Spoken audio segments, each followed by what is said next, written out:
किसी जाति को ऊंची बताते, किसी जाति को नीची बताते, उनसे हमारा विरोध है। और वो बुरा मानते हैं, वो तो माने, हम 100 बार इसका विरोध करेंगे। कोई जाति ऊंची जाति या कोई जाति नीची जाति नहीं होती।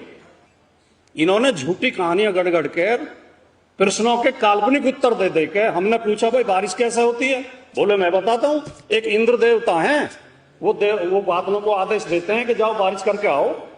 कि भाई भूकंप कैसे आते हैं, बोले वो गाय के सींग पे धरती रखी हुई है, जब गाय का सींग टूटने लगता है वो सींग बदलती है तो भूकंप आ जाता है।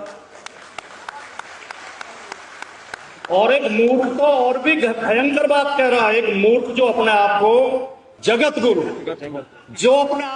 गुरु कहता है, ये बहनें बैठी है मेरी लेकिन बताना जरूरी है। वो कह रहा है स्त्री के स्तनों में इतना भार होता है कि अगर स्त्री के स्तन जमीन पर झुक जाए नहीं तो जमीन सहन नहीं कर पाती, और तब भूकंप आता है।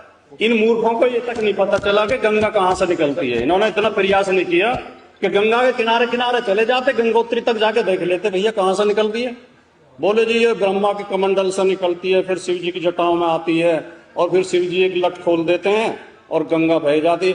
गंगा से बात भी करवाते हैं। गंगा को मतलब क्या बताऊं। रामचरितमानस कहती है कि पूज्य विप्रशील गुणहीना शूद्र न गुणगण ज्ञान प्रवीण, और कहती है कि ढोल गवार शूद्र पशुनारी सकल ताड़ना के अधिकारी। ये शूद्र तो कहीं भी मिल जाए इनकी पिटाई करो, स्त्री कहीं भी मिल जाए इनकी पिटाई करो। ढोल गवार शूद्र पशु नारी।